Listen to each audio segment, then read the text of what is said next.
noches, bienvenidos a una nueva jornada. Así somos, estamos felices de conectarnos con ustedes a través de las redes sociales con AS Actualidad, porque hoy día son los miércoles en que hablamos de todo lo que nos está sucediendo, no con cifras, no de una manera tan política, de una manera más bien social. ¿Cómo estás, Monty? Exactamente, todo bien, Mike. Bienvenidos todos ustedes en sus casas y también a nuestro estudio.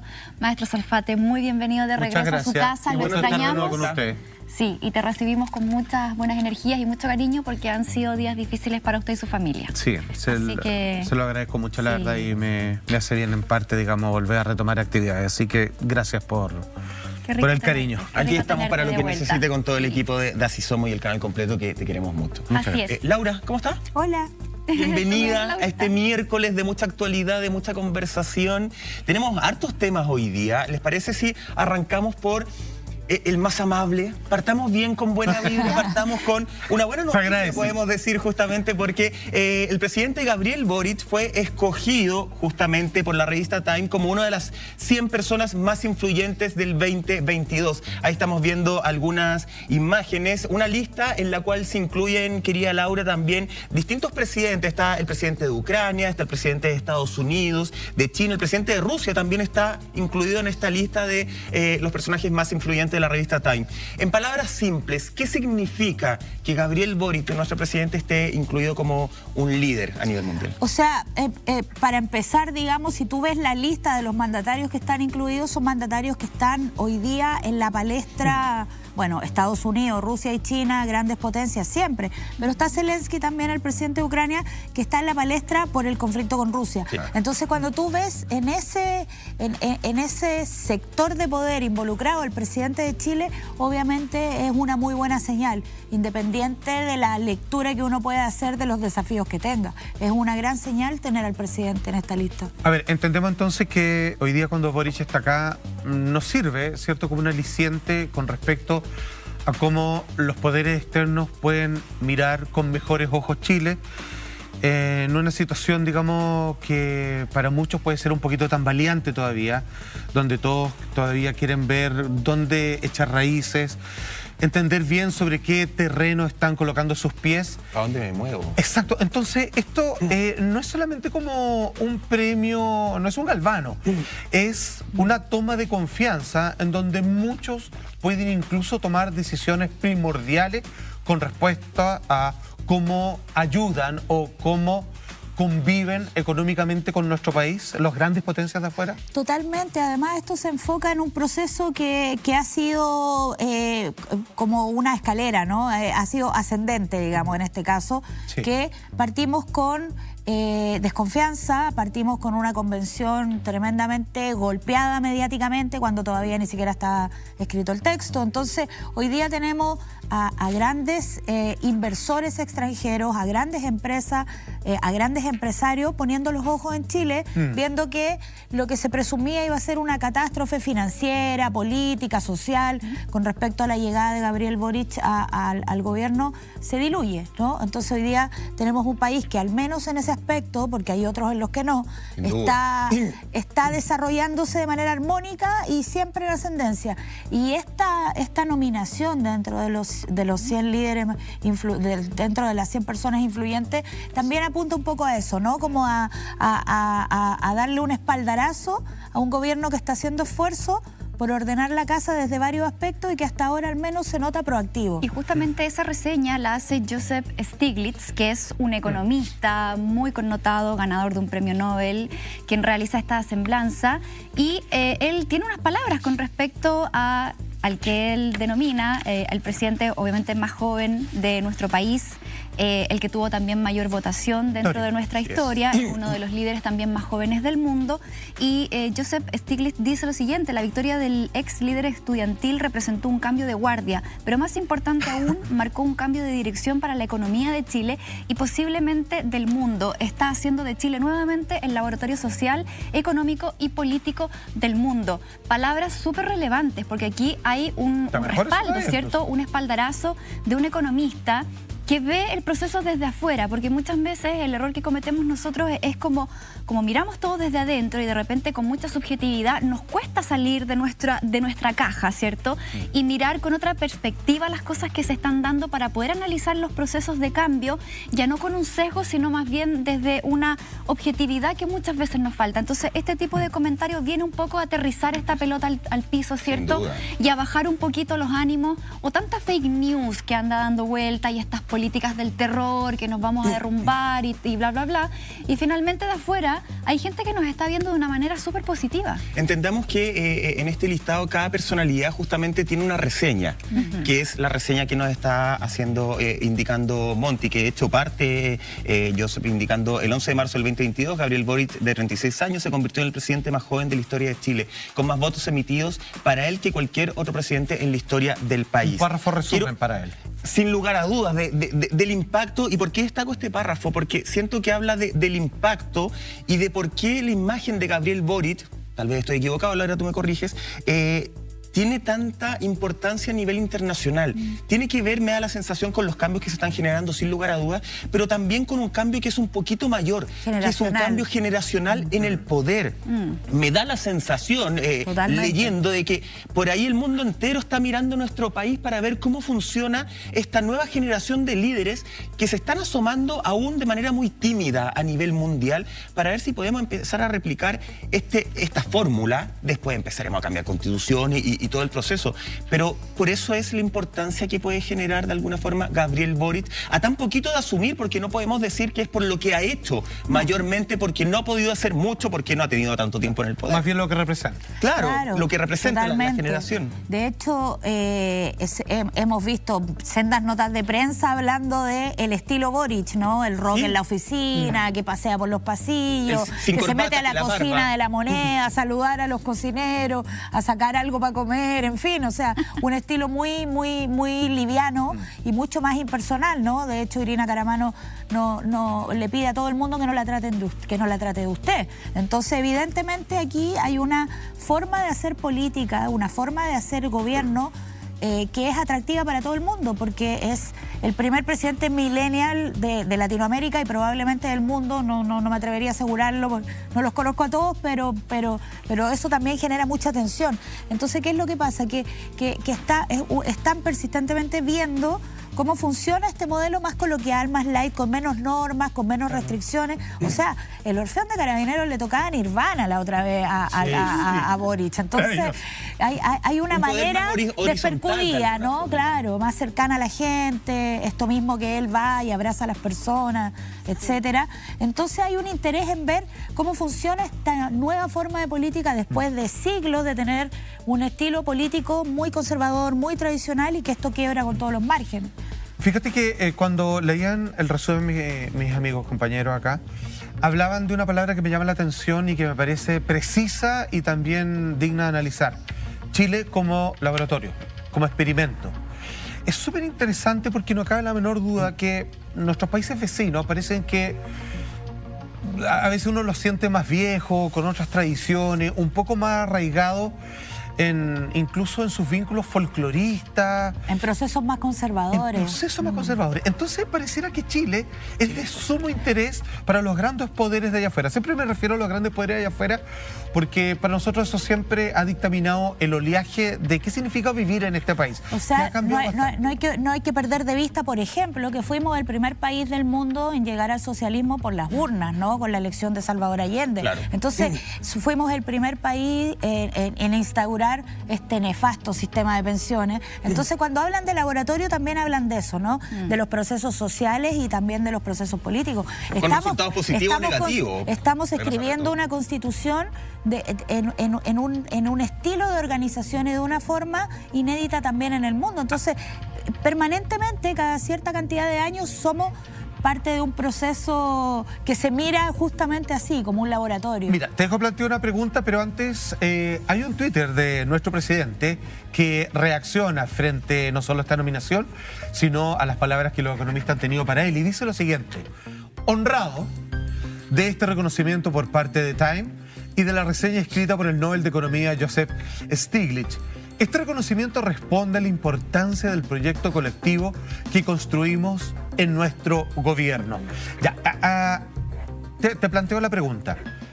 Chile, a diferencia de otras naciones vecinas que parece que en algún momento han elegido su gobierno, es como somos de acá o de allá, algo así lo siento. En cambio, Chile parece ser como un espacio no neutral, incluso a fuerzas opositoras. Para hablarlo muy en fáciles de niño, es donde permite negociar abierta y contundentemente con Estados Unidos y con China, por así decirlo. ¿Puede ser que ese sea el espíritu de Chile para resurgir y no estar haciendo apuestas en el casino económico mundial del planeta, en donde se tira muchas veces otros países para un solo lado y terminan viendo, digamos, de brazos caídos con el paso del tiempo? Mira, yo creo que evidentemente sí. O sea, es muy bueno tener esta entre comillas, independencia, porque no es tan grande, pero poder elegir y convivir con ambas caras de la moneda, claro, en lo comercial. Y sobre todo porque si consideramos que estamos en un momento en el que es inminente la crisis económica mundial, digamos, no solamente en Chile, este tipo de señales, así como las otras que hemos recibido en estos días, la mirada del mundo económico internacional sobre nuestra nueva constitución positiva, o por lo menos con menos reparo y con menos miedo, es súper positivo en el escenario mundial que estamos, porque también nos permite poder respirar aliviados de que no tenemos encima el peso de parecer o muy marxistas o que nos vamos a ir al chancho en reformas sociales, que no se puede invertir porque van a expropiar o perseguir, y toda esta cantidad de fake news que estuvimos viendo en todo este tiempo. Claro, dentro de esta misma, de este artículo, ¿cierto?, de esta reseña que realiza este economista, también destaca el enfoque económico que le está dando Gabriel Boric al país, con una responsabilidad fiscal mezclado con una economía mucho más competitiva, porque uno de los más grandes miedos también era ver a un mandatario joven que viene de una lucha estudiantil. Muchos tenían estas aprensiones que no iba a saber qué hacer con la billetera fiscal, que iba a ser irresponsable, que íbamos a tener todo gratis, porque a ese extremo se llevaba también la conversación, y hoy día vemos que hay planificaciones súper responsables. O sea, el ministro Marcel ha sido súper enfático, ha sido un gran acierto tener a Mario Marcel. Exactamente, entonces yo creo que de a poco hay que ir también sacándose estos miedos, y también dentro de este artículo se destaca la protección social, el enfoque social que viene de ahora en adelante, las condiciones laborales, incluir también todo lo que tiene que ver con medio ambiente.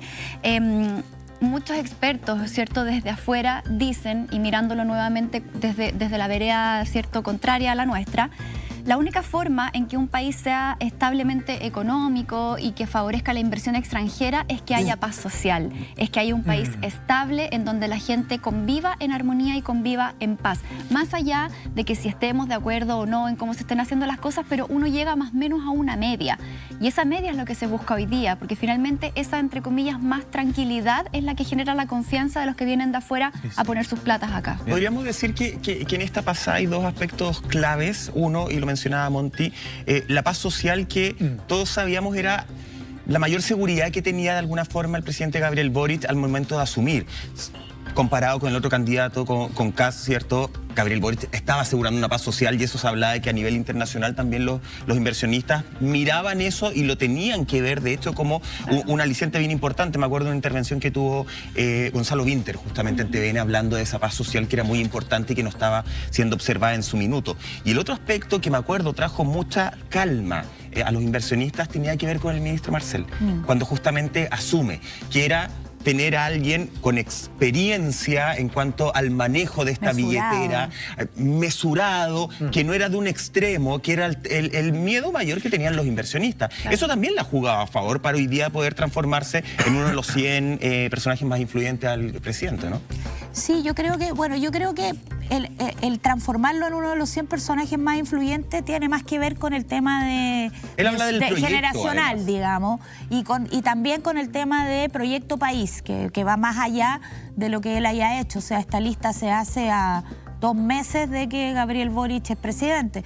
No creo que se haya considerado tanto lo que ha hecho en su gestión.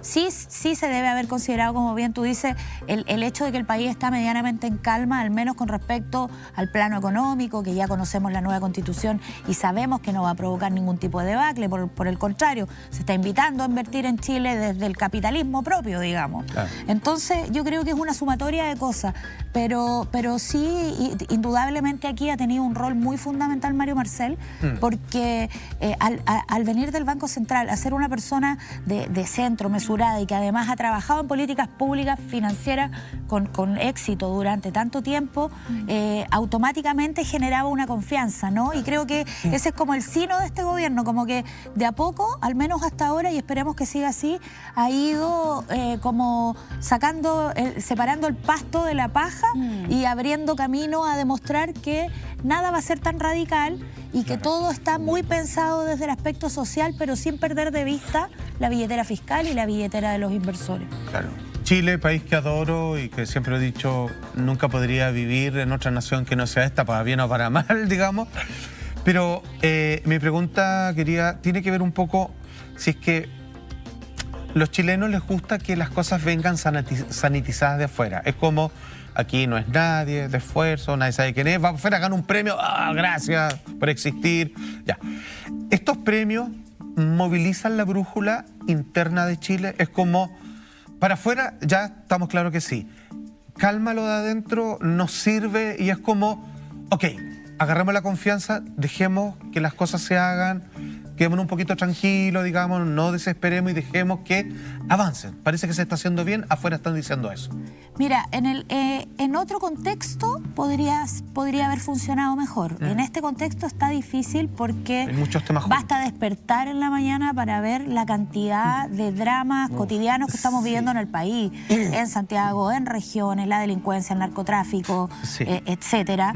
Entonces, está tan álgido el momento social y político, está tan duro todo lo que está sucediendo a diario, que es mucho más difícil que este impacto positivo sea tan grande, ¿no? Como riego por goteo. Claro, claro. Porque uno lo primero que dice es, perfecto, lo está haciendo bien, pero mira todo lo que tiene al debe, que no es de él, viene heredado de varias administraciones atrás. Es importante la visión que nos entrega Laura, que en el fondo es...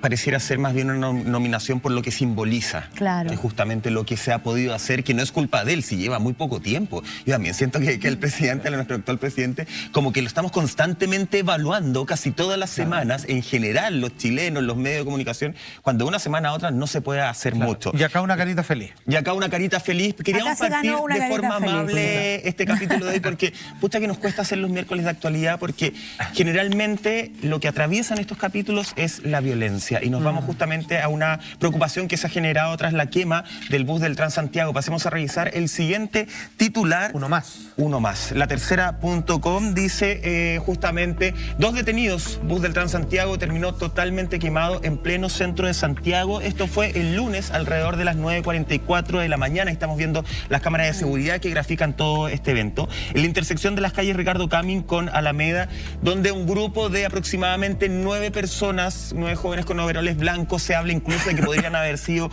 15 sujetos vestidos con estos overoles, interceptaron un bus del transporte público para prenderle fuego. Un bus que estaba con pasajeros, aproximadamente 20 personas, que fueron bajadas del bus. Sí. Se dice que al chofer lo bajaron entre gritos, según las declaraciones que él mismo entregó, también con golpes lo bajaron y terminan quemando este bus del Transantiago.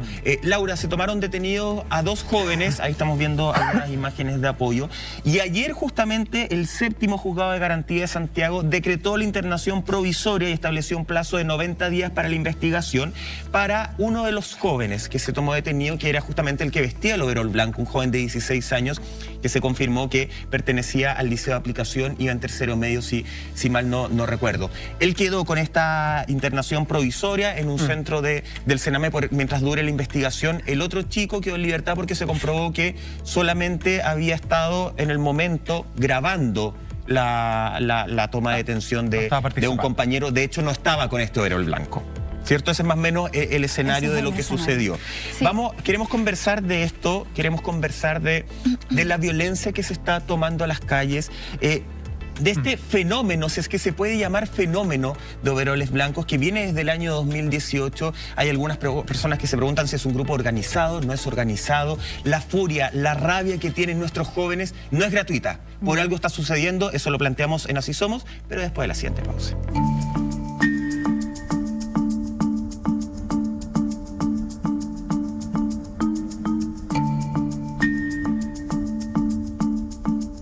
Por estar con nosotros cada noche.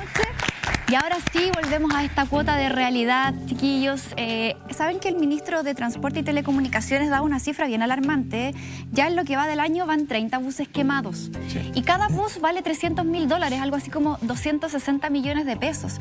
Por lo tanto, cada vez que vemos este tipo de vandalismo, no estamos hablando acá de una reivindicación social, de exigir derechos, no. Acá estamos hablando de un daño al bien público y un daño que se le hace a muchísima gente que pierde días de trabajo, que queda inhabilitada de ir a citas médicas, por ejemplo, porque su única forma de transportarse es con estos buses, es con el metro. Entonces el daño que se le hace es a los mismos compatriotas y eso es lo que más duele.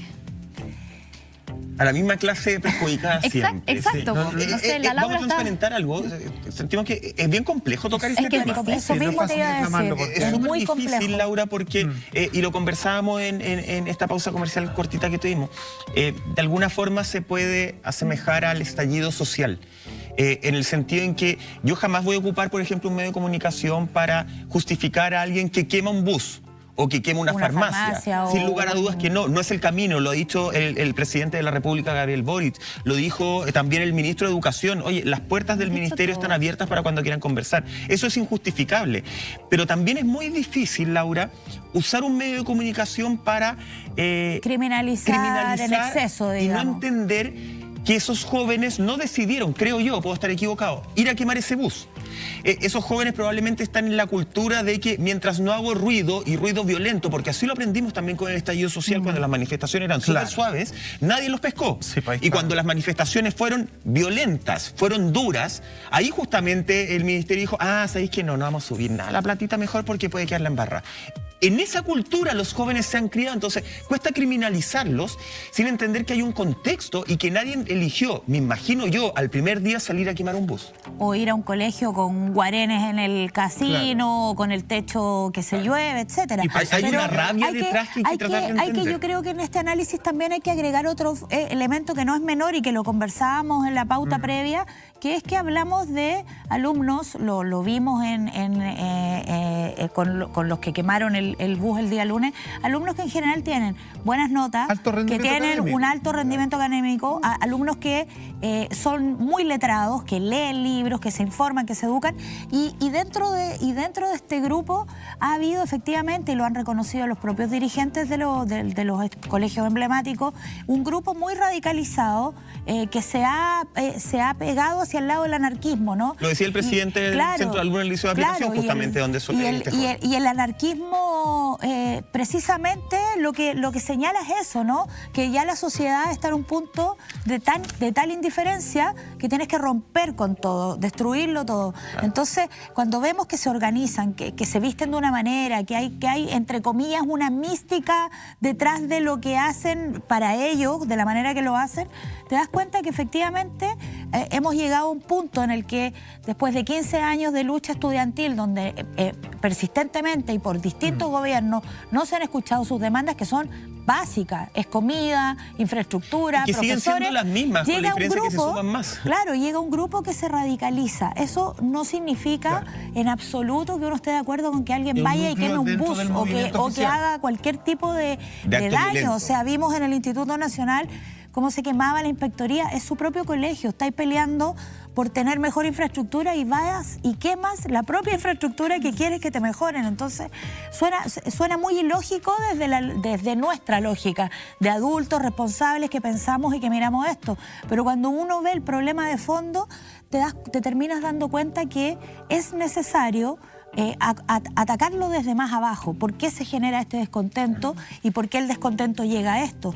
En estos grupos de overoles blancos han encontrado en algunas circunstancias adultos que están involucrados también en las acciones violentas. Entonces, evidentemente, un joven en formación tiene tendencia a ser más manipulado. Pasa tanto en lo delictivo, cuando vemos a niños, el otro día había un niño de 10 años tratando de robar un auto. Sí. Ahí hay una influencia de alguien, hay alguien que quiere manipular a un grupo Laura, de personas. Pongamos esto ahí porque me parece eso importante, Salfate. Nosotros hoy día estamos hablando de, claro, está confirmado que el joven que está en internación provisoria, él era del liceo de aplicación, ¿cierto? Era un joven de 16 años.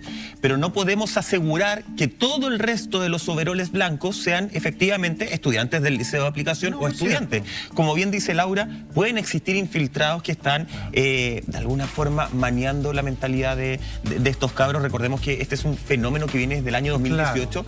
También con elementos bastante violentos en su instancia. De hecho, rociaron un momento con parafina a un profesor, esos fueron encapuchados de overol blanco.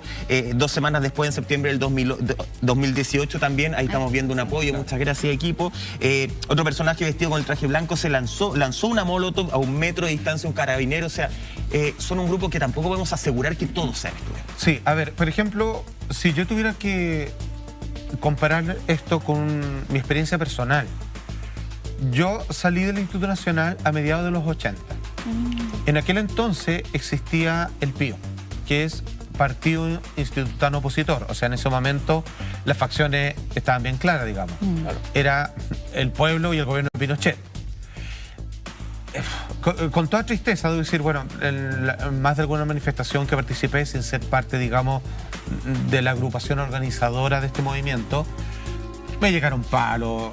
O sea, no es que me llegaron palos, me sacaron, bueno, la cresta así. O sea, si yo me viera, bueno, yo creo que quedo traumado, ¿sí? Porque eran golpizas tremendas las que me dieron. No era más joven y aguantaba entre la adrenalina y todo, no sentía mucho, digamos, pero... Y fíjate que eran manifestaciones no a este nivel violenta. Y ¿saben qué? Yo con esto no estoy animando a nada, pero no sacamos nada. O sea, se peleó por recordar algo, la municipalización del colegio, cuando estaba el rector Federici en la China. No hubo caso. O sea, no servía de nada. Ahora, ¿sirve esto? Pucha, por lo menos, si es que lo comparamos con el estallido social, sí. Entonces, mira, el tema es muy complejo, muy complejo. Y que además Pero mi pregunta, Laura, perdona el tiro, es como... Claramente están organizados, se hacen cosas en paralelo. No es que sucede un foco, sucede... No es casual. No es casual. Pero mi pregunta es la siguiente, y voy a hacer una pregunta muy de cabro chico de nuevo, pero cuando deciden quemar un Transantiago, que ya sabemos todas las desgracias que significa para la ciudadanía, eso que es como dispararle en el pie, podría decir alguien. ¿Están atacando simbólicamente algo? ¿Un Transantiago representa algo más que una farmacia, más que un retén de carabineros, más que otra cosa? ¿Cuál es la idea? ¿Es como esto es como las Torres Gemelas? ¿Es como que se va a ver bonito en la tele con todas las cámaras apuntando a algo que se está incendiando en plena Alameda? ¿Es como eso? ¿Esa es la idea? Es que ¿sabéis qué me pasa a mí? Que yo creo que incluso el simbolismo está perdido en estos actos. O sea, si es que nos limitamos a hablar de eso. Porque en otros momentos grupos de anarquistas han quemado...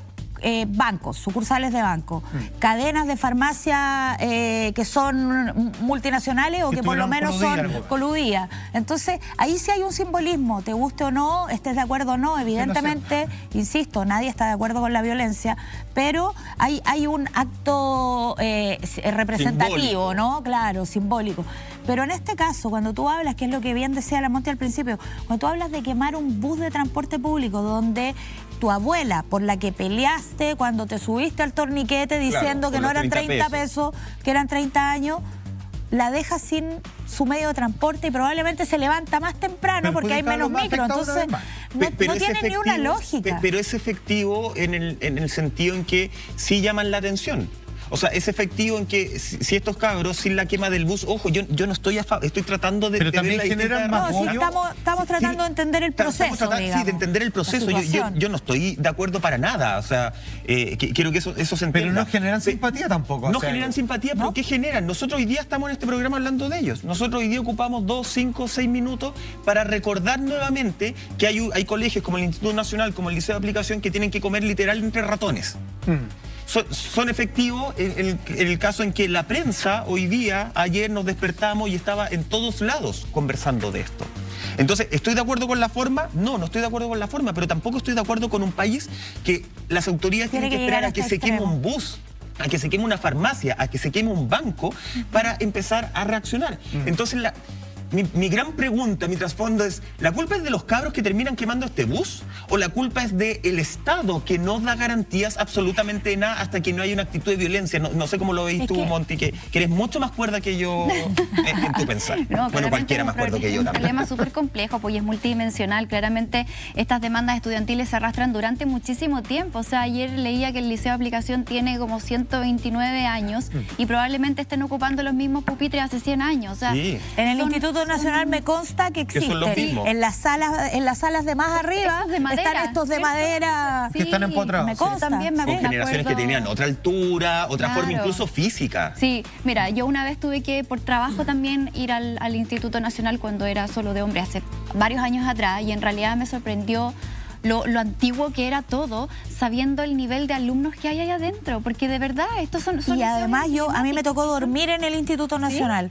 Hay catacumbas en el sur, porque hay hicimos unos- un Perdón, reality. Copuchen. Sí, Hicimos un reality en Chilevisión. Ya. Y yo me conseguí el Instituto Nacional y pudimos pasar una noche en el Instituto Nacional. Sí, tiene unos Entonces, subterráneos bien- tiene unas catacumbas que conectan todo Santiago. Es un nido de infecciones, de ratones, de todo. Y están abiertas las catacumbas. Y arriba está el casero. En la noche están, claro, y en la noche están los ratones Entonces, ¿de corriendo quién por es la todos culpa? lados. Entonces, es que no se entiende, porque al final son institutos, ¿cierto? Que son como emblemas de la enseñanza pública y finalmente son alumnos que están en constante exigencia. Exigencia para salir de cuarto medio con una buena nota que te permita después entrar a una universidad Sí, llegar hasta pública. el O final. sea, gran parte de los presidentes de la República salieron de ese colegio. Claro, y que te abre posibilidades a estudiar con becas, por ejemplo. Entonces, claramente hay mucha presión, se les exige mucho a los alumnos, pero se les da de vuelta muy poco. Entonces, obviamente que es un problema que es muy complejo, porque no es de ahora, no es de ahora. Y que bueno, me parece una buena señal que el Ministerio de Educación tenga esta política de puertas abiertas. El tema es que como durante tantos años eso no se implementó, o si se hizo un llamado no funcionó, las confianzas también están quebradas. quebradas. Es que no Entonces hoy existen día confianzas hoy día. el desafío es generar esos lazos, esos diálogos y que sean efectivos y que de verdad se realicen. Porque no sirve de nada hacer un llamado si después tú pides una cita, el presidente alumno, del centro alumno, por ejemplo, en representación de toda la comunidad escolar. Y lo chutean, le mandan correos, no lo atienden. Entonces, no, pues, o sea, si se ofrece algo que se concrete. Y esas señales debemos empezar a ver ahora para empezar a generar nuevamente esta paz social o esta insisto, resolución de conflictos. pero para como ellos es como dispararse en corresponde. el pie, no es como si estuviéramos en una discusión familiar y yo pasé un llamado de atención, me paro y le pego a mi mamá. Así como, bueno, pero ahora que ya tengo... No es la salida. funciona, Porque están obviamente. llamando a la biblioteca. Obviamente. ¿Cómo llamas la atención? ¿Cómo llamas la atención? Y por eso preguntaba, ¿de quién es la culpa? Porque en el fondo acá estamos culpando a un grupo de jóvenes, suponemos, a un grupo de overoles blancos, ¿ya? Porque ni siquiera sabemos si son jóvenes en realidad. Pero ¿qué pasa con todo el proceso que hay detrás? ¿Qué pasa con todo el tiempo que no les han cumplido? Yo hoy día siento que no hay espacio para generar confianza. Siento que el tiempo está perdido. Ojo, como dato, la delegación presidencial de la región metropolitana decidió presentar una querella por el delito justamente de incendio en contra de quien El resulte país de las querellas. responsable de todas las formas. Por eso me parece interesante mencionarlo. Y desde el gobierno no se va a invocar, en este caso, la ley de seguridad del Estado. Ya, perfecto. Entonces mi pregunta es, para terminar, ¿podemos culpar solamente a este grupo? Yo siento que no, po. Yo siento que efectivamente acá, si vamos a empezar con querella aquí, querella allá, tendríamos que empezar a querellarnos a todos los gobiernos ¿Y qué es lo vienen qué detrás es lo que hemos estado haciendo desde hace ya un buen de rato, una ¿no? sociedad, Laura, que nosotros, por lo menos, y estos cabros también, somos la generación de sácate la cresta y te va a ir bien. Mientras más esfuerzo, mejor te va a ir. Hay toda una generación que ese ideal de vida no se le cumplió, porque tuvo una generación que sacó la cresta, estudió muchísimo y que hoy día está con sendos cartones, mucho más inteligente que yo sin lugar a duda, y que no, la vida no le ha respondido, que el gobierno, el Estado no le respondió. Ahí hay una rabia, po. Quiero agregar algo a eso también, porque yo no quiero hacer juicio de valor con respecto a estos chiquillos, pero sí lo quiero tomar como un tema en general, sumándome a esa misma línea, Michael, porque al final uno ve que cabros jóvenes reaccionan de esta manera, pero también hay que ver qué pasa para atrás, qué pasa con sus hogares, qué pasa con sus padres, por qué hay tanta frustración, por qué hay tanto desencanto, por qué hay un sentimiento tan negativo dentro de ti que porque te lleve a generar no un daño. Entonces, obviamente que el trabajo no solamente queda con los alumnos, sino para atrás también. ¿Qué pasa con esas familias que a lo mejor no han tenido apoyo, no han tenido apoyo psicológico, psiquiátrico o lo que sea? Pero ¿sabes qué? Además hay que entender algo que es bastante más básico. Cuando en los 80 tú, que Salfate y yo venimos de colegios emblemáticos, yo estudié en el Carmela Carvajal y además venimos de la época de la dictadura, cuando tú peleabas contra la dictadura, peleabas contra una persona que ejercía el poder brutalmente, arbitrariamente, que violaba derechos humanos y que nos tenía relegado a la obediencia máxima a costa de tu vida. Esclavos sociales también. Pero hoy día la lucha de todos estos estudiantes, en general, del movimiento estudiantil, por reivindicar desde el monto de plata que reciben para comer al mes hasta las condiciones de infraestructura, sigue la palabra que es una lucha contra un sistema brutal que se llama capitalismo y que además en Chile ha sido muy feroz. O sea, por primera vez desde el regreso a la democracia tenemos un presidente y tenemos una situación social que nos está llamando a reconstruir nuestro país desde las personas y no desde el poder económico. Pero hasta ahora ha sido desde el poder económico. Y eso ha generado tremendas heridas, sobre todo en el sistema educativo, también en el sistema de salud. Entonces, finalmente tenemos que hacernos cargo como sociedad de que somos una de las naciones más desiguales del mundo y que si nuestros jóvenes ya no creen en el sistema, tenemos razones para entenderlo. No para entender lo que hacen. No para justificarlo. No para justificar la violencia, sino para entender por qué llegaron a pensar así. Porque durante décadas no han encontrado respuesta. Porque esta lucha empezó el 2006. Desde el 2006 estamos hablando de la cantidad de profesores, de la infraestructura, de la sobreexigencia. Mientras roban plata, esta educación además mercantilista, que si tú no estás en un colegio emblemático o en un colegio particular, te jodes, porque no llega a ningún lado, a una prueba además que te selecciona de una manera que ya es competitiva y brutal. Sí. Entonces, ellos también sienten, creo yo, porque a mí me pasó en mi generación, esta responsabilidad de estar en el colegio emblemático, que en el fondo es la cara y la bandera de lucha de todos los cientos de colegios municipalizados a nivel nacional que tienen problemas más grandes y además no son visibilizados. Entonces, en una edad tan influenciable y con toda esta carga encima, se te pasa el tejo para un lado y es evidente, ¿no? Sucede, o sea... Yo tuve compañeros de mi generación, tenemos un chat con el cual hasta el día de hoy hablamos, compañeros cuyos papás, por ejemplo, perdón amigos por mencionarlo, yo veo en este programa varios de ellos, cuyos papás eran médicos, están con la vida, y otros que el piso de su casa, donde íbamos alguna vez a estudiar, era de tierra. O sea, claro, estamos juntando, parece que mañana vamos a poder almorzar. Y si no, ahí nos arreglamos. A lo que los papás eran médicos, le va bien a ese hombre. Era que no. Pero el que era de piso de tierra, hoy es gerente de 3 empresas internacionales. O sea, es un amor de jefe. Porque, o sea, yo ya sé cuándo arrancar su día, me falta la pega porque qué gana de traerlo de jefe. Hay de todo. Gente de derecha, gente de izquierda dentro de mi compañero de curso, todos muy respetados y queridos entre sí. Claramente hay una educación de calidad, te permiten. ¿Y sabes lo que nos faltó desde que en el año 80 yo estudié hasta ahora? Es que nunca nadie se nos acercó para decirnos, sí, falta esto, lo estamos viendo. Vamos a tratar. Y esta es la fecha en donde como plazo máximo debería estar solucionado. Es que nadie y ya han pasado 20 y tantos años, 30 años. Eso es lo que pasa. ¿Sabéis qué? ¿Cuándo se acaba esto? Es cuando alguien baje, se junte con ella y le diga, uy, si hay ratones. No, mañana van a venir a desratizar. Pasado mañana Van a vamos sellar, limpiar. claro. Pasado mañana vamos a hacer, pero que hagan algo. Pero Sí, no hacen nada. ¿Se acuerdan Ese que es el problema. hace un par de capítulos hablábamos justamente de esta inyección de dinero que anunció el Como 10.000 Ministerio de Educación? 10.000 millones sí, creo que eran Y exclusivamente además para ya estamos comenzando la infraestructura. desmunicipalización. Claro, hablaba para infraestructura. Ojo, muchos en ese momento pensaron ya, ¿se va a solucionar de alguna forma el problema de infraestructura que tiene el Liceo de Aplicación y el Liceo Nacional?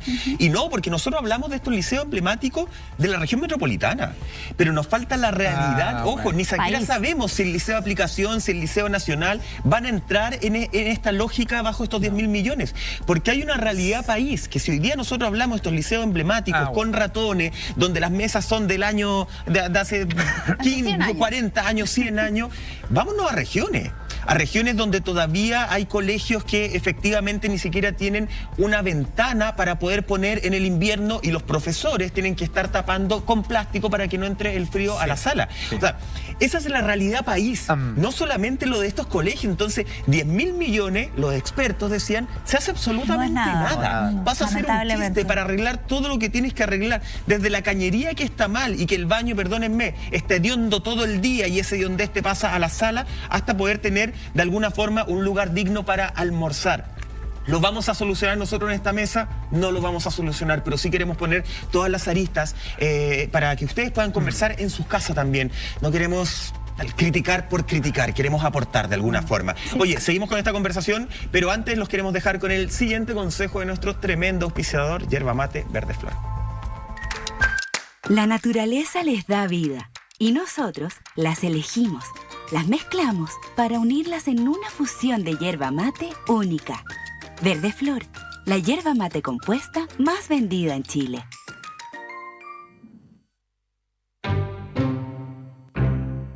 Uno puede hacer un mini análisis, pero más. ¿Cuál es su mini análisis que quiere hacer Laurita? Creo que estamos pagando los costos de haber tenido una educación mercantilizada por tantas décadas. Venir de una dictadura a una educación mercantilizada. Sí me llena de tranquilidad, entre comillas, digamos, porque es un proceso muy incipiente, ver que se están generando políticas públicas que efectivamente apuntan a que la educación no sea tan mercantilizada y que mejore la infraestructura. Es un proceso lento, son décadas de abandono que de un día para otro no se van a resolver, pero por lo menos hay una voluntad de hacerlo. Y es bueno también ver que de parte de los estudiantes organizados también hay una voluntad de hacerlo. O sea, estamos en un momento tan álgido de país que sería maravilloso que avanzáramos juntos por lo menos a mejorar esto. Hay estudiantes organizados que quieren hacer todo muy bien. Recordemos que este es un grupo que de hecho se habla de que al parecer ni siquiera tienen como un líder. No hay que generalizar en el fondo, no hay que en generalizar a todos. Sí, Oye, vámonos a Barrio May. No. Vamos a Barrio May, ahí calle San Alfonso. Miren el siguiente titular que lo trae justamente ADN Radio. Carabineros realiza acopamiento en Barrio May tras desalojo del comercio ambulante. Una realidad que hemos visto todos estos días, Monty, a raíz del lamentable fallecimiento, asesinato de Francisca Sandoval, nuestra colega que lamentablemente fue asesinada cubriendo las marchas del 1 de mayo. Una realidad que muchos se preguntan, oye, Carabineros fue, sacó estos toldos azules, ha existido todos los días fiscalización, pero la gran pregunta y que los mismos propietarios, las personas que están pagando ahí sus impuestos, su boleta para trabajar en Barrio May, se preguntan, ¿cuánto va a durar esta fiscalización? ¿Cuánto tiempo vamos a estar así? Claro, ¿y por qué tuvo que pasar que se perdiera la vida de una persona para poder reaccionar? Porque como ya lo hemos hablado en capítulos anteriores, este comercio ilegal viene hace muchísimo tiempo y es la constante lucha que tienen los emprendedores y los trabajadores de la zona que pagan sus impuestos, sus patentes, que luchan también por tener un día a día seguro, tener ventas. Perdón, y que finalmente estas cosas parecen justificar lo que hablábamos recién. Dicen, tienen que quemar una micro para que lo escuchen. Tienen que matar. Bueno, parece que Es tiene que seguir en morir la alguien misma para que pase. sintonía, es claro. tremendo, sí. ¿Cachai? Que los Es que hechos sí, son po. pruebas de lo que estamos diciendo. Totalmente. Claro, y ahora la pregunta que tú haces, Michael, es súper relevante. O sea, ¿cuánto va a durar esto? Efectivamente, efectivamente, porque acá no estamos hablando solamente de vendedores ambulantes, como lo veíamos hasta hace unos años, ¿cierto? Que la gente que de verdad no tenía nada, ni ninguna formación, ni ningún oficio, ni ninguna oportunidad laboral, hacía su pequeño negocio, iba, no sé, a comprar por mayor y vendía con su pañito en la calle de una manera digna, de una manera o lo más digna posible, de una manera honesta, quiero decir. Hoy día vemos que también estos toldos azules son muchas veces la pantalla de verdaderos negocios ilegales, de droga, de crimen organizado. Es lo que te iba a decir. Sí, hay que decir las cosas como son. Acá hay crimen organizado. Sí. O sea, se ha tratado de encubrir con frases bonitas y qué sé yo, pero primero hay un crimen organizado y además este crimen organizado ha crecido al alero de las policías y los municipios. Por primera vez, y Michael lo decía en la reunión de Pauta, tenemos 2 municipios que están colaborando, que son los que están, claro, que son los que están con el problema real, claro, Santiago y Estación Central, y esto ya nos da señales de que por lo menos se está intentando hacer algo. Ahora, ¿cómo esto va a mejorar? Es difícil porque finalmente lo que tú tienes que hacer, por una parte, es tener todos los días la fuerza policial ocupada en esto, ¿no? Descuidando otros sectores de la ciudad. Entonces, ¿qué pasó? Por ejemplo, ayer en la tarde, que empezaron las denuncias de que estos mismos toldos y que este mismo grupo se estaban movilizando en otras comunas. O sea, mañana podemos ver estos toldos en Maipú, pero Laura, en Peñalolén, en Maipú ya existen, hablaba el alcalde Bodanovich. En Maipú ya existe. Vámonos a Paseo Humada, que a lo mejor no hay un toldo azul, pero que también hay un comercio ambulante hoy día que es súper tremendo. Estábamos viendo unas imágenes de un joven que fue una de las imágenes que más circuló justamente cuando él se escapa de esta especie de control policial y va donde la prensa que estaba apostada en el lugar para decir, oye, quiero hablar con ustedes. Que mira, esa imagen de ese joven. Sí. Él estuvo en varios matinales después conversando. Uno puede tener un reparo más, reparo menos por cómo se han tratado estos temas en los distintos matinales, pero me llamaba la atención que él decía, y él se reconocía un vendedor ambulante. Él de partida decía, yo soy un vendedor ambulante, mi hermano es ambulante, no estamos legalmente bajo ninguna lógica, pero él decía, no estamos legalmente porque a nosotros la Municipalidad de Santiago, y acá quiero preguntar si tú sabes qué responsabilidad existe, él decía, cuando llega la nueva alcaldesa, ella habla de los vendedores ambulantes, y eso está graficado en prensa, es cierto. Totalmente. Ella dijo, le vamos a dar dignidad, con otras palabras, a los vendedores ambulantes vamos a otorgar permiso. Y él dice, a mí no me consta, no tengo las pruebas, pero por lo menos en pantalla él decía, yo hice todos los trámites. Mi hermano también, fuimos. Pero en el fondo era dejar un papel donde te tramitan eternamente, y él decía, yo de todos los que conozco que han tratado que hicieron ese trámite, a nadie le respondieron. Entonces yo no puedo, solo estoy tramitando, yo no puedo esperar a que me den un permiso porque necesito comer. Entonces, mi pregunta va ligada, ¿qué tanta responsabilidad hay en la burocracia, entendiendo que no a todos les pueden dar permiso, porque no pueden estar todas las calles llenas de paño, pero ha avanzado algo ese proceso que se prometió? Le sumo el reclamo que hubo en el Museo de Bellas Artes también con respecto a eso. Sí, mira, a mí me ha tocado, yo vivo en el centro, a mí me ha tocado y lo veo con pena, con alegría. He pasado por todos los procesos del centro. El último periodo del gobierno de Sebastián Piñera era un abandono absoluto, o sea, hasta feca en las veredas. Ha habido un desarrollo de parte de esta nueva administración municipal enorme, y dentro de esas cosas a mí me tocó ver un día caminando por Ahumada, fui a hacer un trámite y Carabineros estaba fiscalizando a los ambulantes y había varios que tenían permiso. Yo en base a eso digo que no es real, porque lo vi a ambulantes con permiso. Ese permiso porque eran los que estaban con los paños. No son tantos porque es que es brutal, o sea, tú no puedes caminar por las calles del centro de la cantidad de gente que vende y vende cosas. Entonces, hay una voluntad de hacerlo, pero también uno tiene que entender que esto parte de mucho antes. Y acá hay una organización criminal que ha ocupado esto como pantalla. Exactamente. Vamos a saber también qué dijo la alcaldesa Eresy Hasler con respecto a este copamiento que hizo Carabineros hace pocos días atrás y cómo esto va a seguir de aquí en adelante. Vamos a seguir contigo, Laura, por supuesto, conversando este tema aquí en Así Somos, luego de esta pequeña pausa comercial.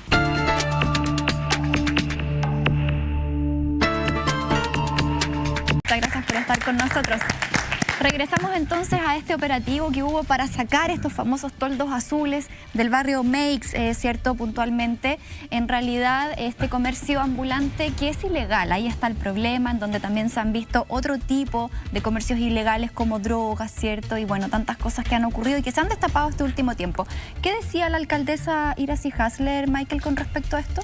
Bueno, ella defendió, mientras vemos esas imágenes de apoyo, defendió la acción de orden justamente que se realizó, comillas. Dice, hay una decisión muy importante que es de Estado, que yo valoro, porque hemos sido escuchados los alcaldes con mi colega de Estación Central, se refiere al alcalde Felipe Muñoz, claro, para poder generar una intervención profunda en el barrio Meix, para avanzar en la recuperación de ese espacio y combatir directamente situaciones de crimen organizado. Se fueron por Dice las cosas como son. La alcaldesa habla de crimen organizado. De hecho, complementa diciendo que puede ser ejemplo, esta acción que se originó en el barrio Meix, puede ser ejemplo de cómo podemos abordar distintas situaciones que nos aquejan como país. Este proceso ha sido muy riguroso, con un actuar conjunto de carabineros y de los municipios, con la coordinación de la delegación presidencial regional y con una definición que viene desde el Ministerio del Interior. Yo acá quiero destacar nuevamente lo que decía Laura, los municipios trabajando en conjunto. Históricamente el municipio de Santiago y el municipio de Estación Central, para este barrio, participaban como entes ajenos, a pesar de ser incluso del mismo conglomerado político, no trabajaban en conjunto, no había una acción conjunta. Hoy día existe una acción conjunta, eso es muy importante, pero también creo que hay que tener mucho cuidado con las promesas que se realizan, sobre todo en campaña, y lo comentábamos en comerciales. De repente se daba a entender, o uno entendía muy mal, maestro, casi que la alcaldesa de Santiago, es que se entendió lo que va a decir, como que decía que todos iban a poder tener permiso como vendedores ambulantes, y eso en la lógica entendemos natural, que la municipalidad no lo puede otorgar porque es imposible, pero así se entendió al principio. Entonces ahí hay una molestia, justamente. Sí, por eso todos fueron a reclamar. Ahora, solamente un paréntesis nomás, Laura, te paso al tiro la palabra, que es complejo eso de los permisos. ¿Sabes por qué? Porque proyectado en el tiempo, eso también es eternizar la pobreza, porque una persona que logra un puestito que venda sopaipilla, lo que sea, él no puede crecer. Porque si él decía, uy, me fue bien, quiero poner un segundo puesto. No, pues si hay mucha gente esperando, tú no podrías tener dos, nadie podría tener dos, tiene que ser alguien nuevo. Tenía un techo al tiro. Está eternizado tu precariedad, digamos. Entonces, es un parche, mírese por donde se mire. Es que son soluciones parche, y yo creo que cuando uno mira desde arriba todo esto, que también lo conversábamos en comerciales, es como ver...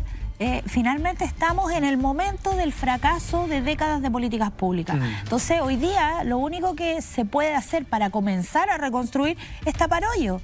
Y en esta tapada de hoyos pasan estas cosas que fue muy polémica, además lo decía bien Salfate, la decisión de Iracy Hasler de entregar estos permisos, porque hay locales establecidos que pagan patentes millonarias. Santiago Centro tiene lugares que son muy caros. Que la pandemia les salió carísimo. Claro, entonces tú pagas un arriendo de 500, 600, 700 lucas por un pequeño negocio y tienes a personas vendiendo o la imitación o lo mismo a menos precio porque no entregan boletas en la vereda. Entonces hay un daño que es como un círculo vicioso que se genera tanto a la economía como a la precariedad de las personas, como a la economía de otras personas que son afectadas por rebote, por este tipo de decisiones, y por supuesto no es una solución.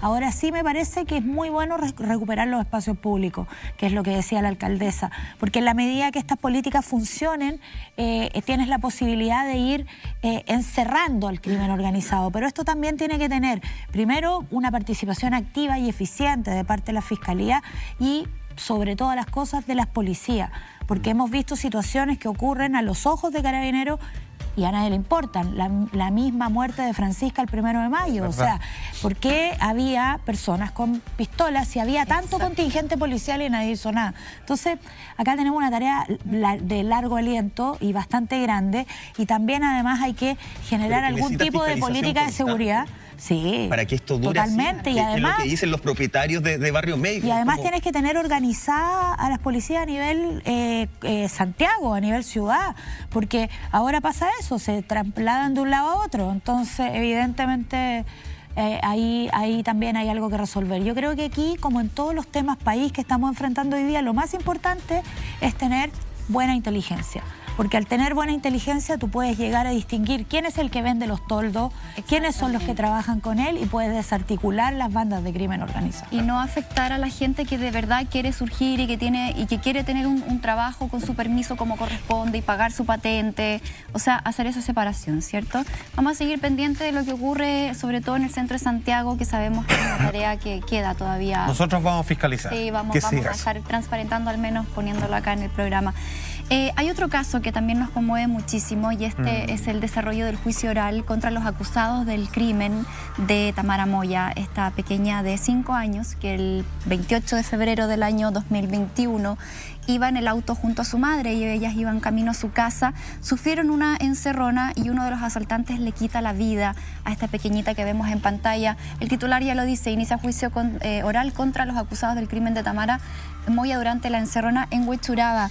La verdad es que de estos dos imputados hay uno que es mayor de edad, ¿cierto? Que es el que estaba en este momento junto también con un adolescente. Ambos fueron formalizados por el delito de robo con homicidio.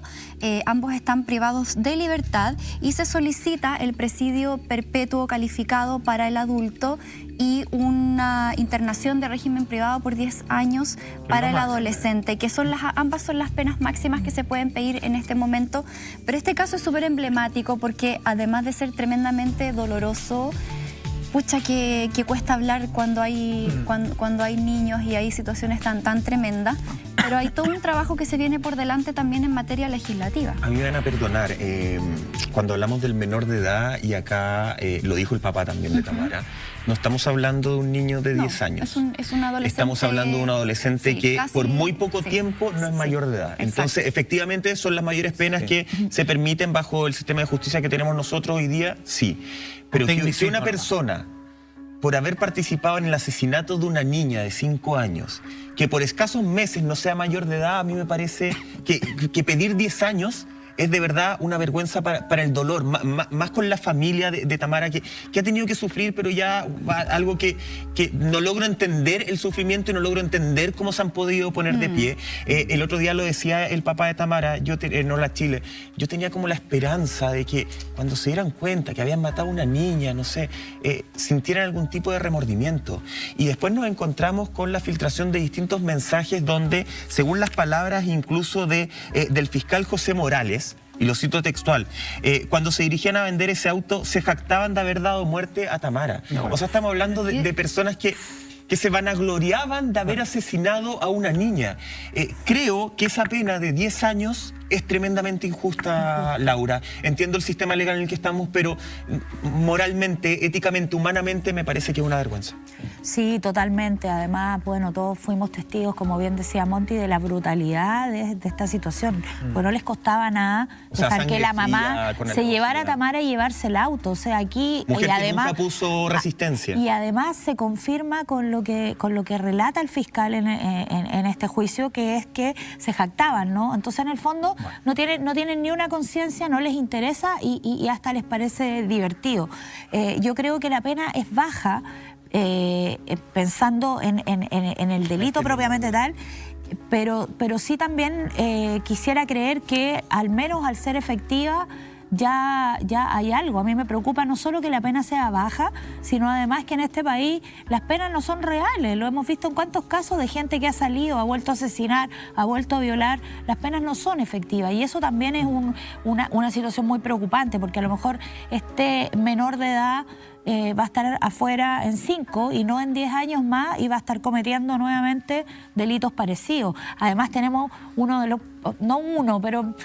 Latinoamérica en general tiene los peores sistemas penales del mundo, o uno de los peores. No existe reinserción, no existe un trabajo psiquiátrico con estas personas. Entonces salen igual y salen peor, diría yo. Entonces, o sea, imagínate que una persona normal, cuando digo normal es dentro de la norma, con sus problemas, digamos, sus altos y bajos emocionales, si es que no está de acuerdo una persona común y silvestre en seguir un proceso de terapia, no se puede hacer nada con él. Tiene que querer.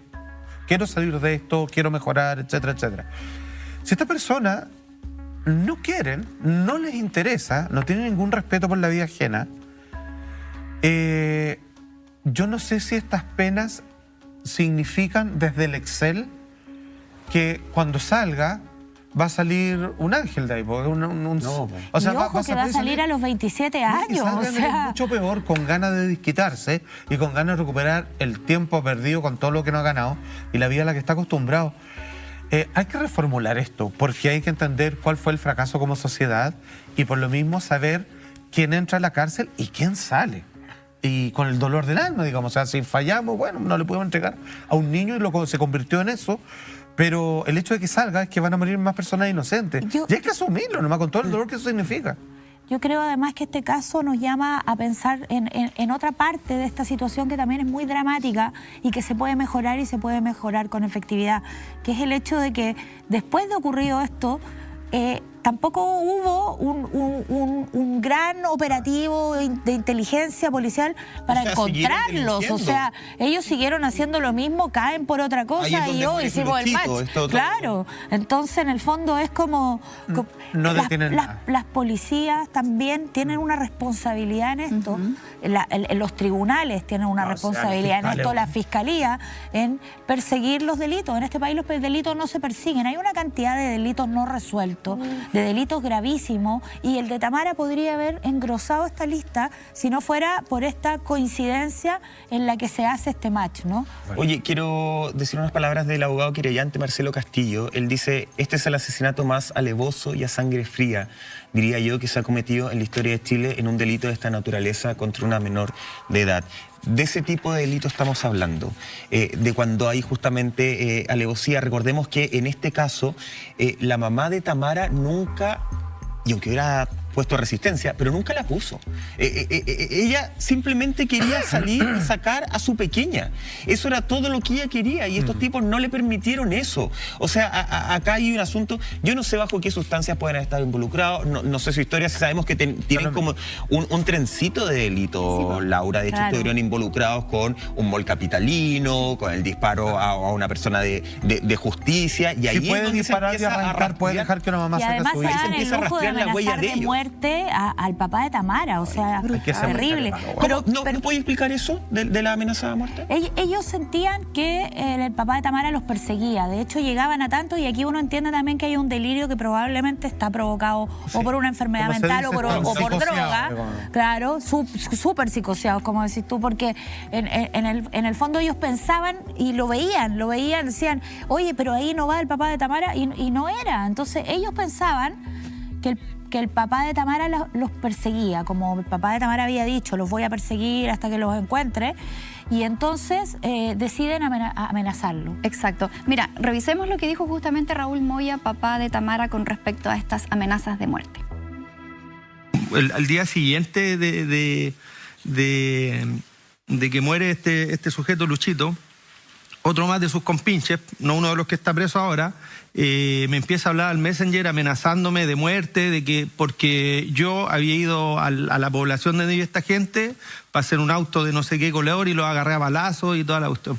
Entonces, de verdad, yo no sé si es la droga o estos tipos nacieron así, pero ellos inventan historias en su cabeza que son realmente sorprendentes.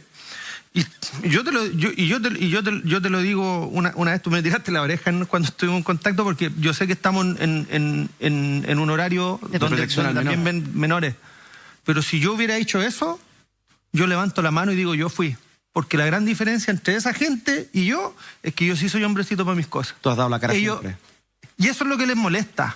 Eso es lo que les molesta. Si a ellos, yo hice una publicación cuando venía en el móvil para acá. Ya. A ellos lo que les gusta es hacerle daño a gente que se quede llorando en la casa.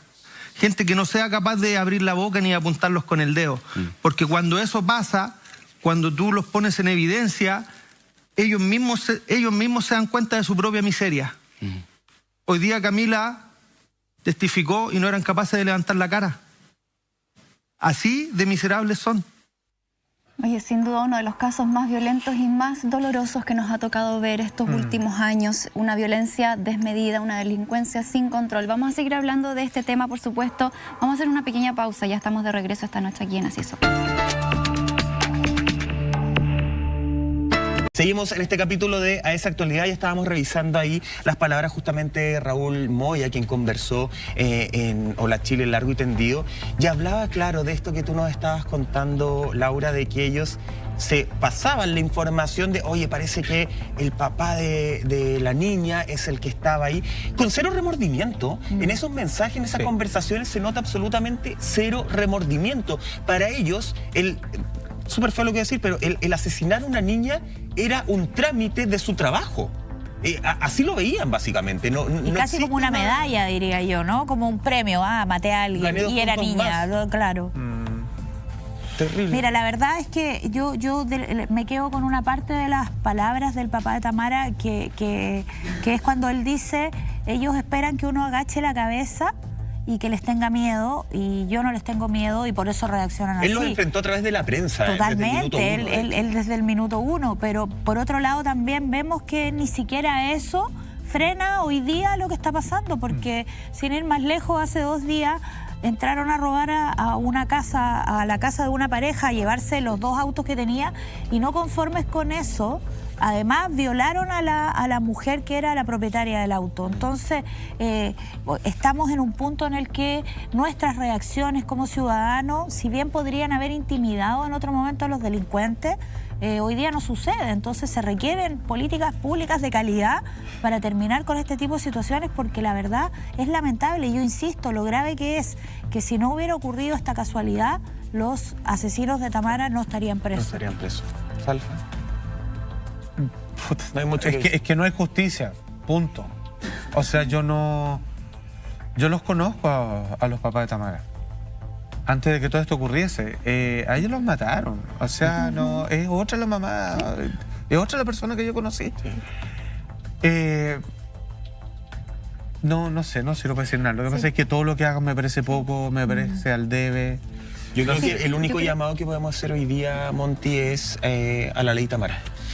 Qué lamentable que toda ley se forme en base a la desgracia de una familia, pero es a lo único que podemos hoy día mentalizarnos para tener algo similar a la justicia. Bueno, que es una ley que busca agravar las penas cuando hay delitos contra menores de edad. Claro. Ahora, qué valientes han sido los papás de Tamara, ¿cierto? Camila y Raúl, de llevar esta historia una y otra vez a través de los medios de comunicación. Aunque suene feo, pero volver a revictimizarse, ¿cierto? Aunque suene doloroso, más que feo. Contar su relato, visibilizarlo para que algo cambie, para generar un cambio. Y todo este movimiento que han hecho, por lo menos ha sido recogido por los parlamentarios para poder tener esta ley que agrava, en el fondo, las penas de estos delitos. Esperemos que las cosas sí, la justicia actúe más rápido, que hayan cambios, que hayan penas efectivas. Y por mi parte solidarizo, por supuesto, con toda la pena y el dolor de la familia. Yo espero el día de mañana poder vivir en un país en el que la ley no se base en el dolor de una familia. En la reacción. Porque así estamos. En la reacción. Dejar de ser un país reaccionario. Abrazos enormes a la familia de la pequeña Tamara. Salfate, nos vemos mañana. Junto a Monty, junto a la gente en su casa. Laura querida, nos vemos el próximo miércoles. Gracias por estar con nosotros. Ustedes cuídense, nos reencontramos mañana a eso de las 12:30 horas.